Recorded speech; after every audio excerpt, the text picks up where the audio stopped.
La haine du noir ferme les portes même quand les besoins économiques sont évidents. Et si tu penses le contraire, écoute bien. Le Japon manque cruellement de main-d'œuvre. Presque 30% de sa population a plus de 65 ans. D'ici 2060, ils pourraient perdre presque un tiers de leur population.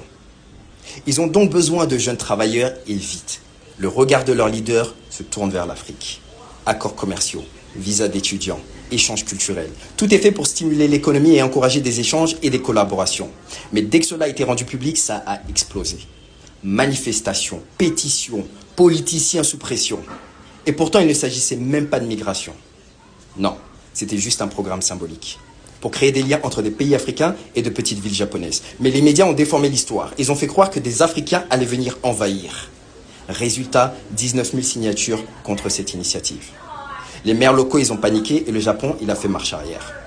Il y a un commentateur japonais qui a dit « On ne veut pas d'étrangers qui changent notre culture. » Ok, on lui a répondu.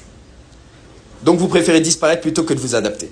Ce n'était pas une politique migratoire, mais une politique de panique. Les chiffres montraient que ça avait du sens, mais la peur a gagné. Et le prix, des milliards de manque à gagner. Le manque de main-d'œuvre fait baisser le PIB du Japon. L'Afrique, elle, a la population la plus jeune du monde. Ce n'est pas une question de migration, c'est une occasion manquée d'investissement. Ils veulent l'or africain, le pétrole africain, les marchés africains, mais sans les Africains.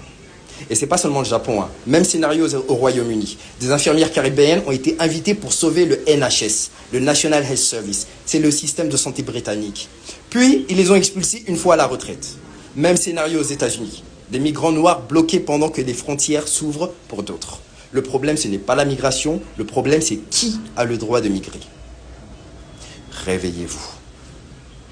Voilà.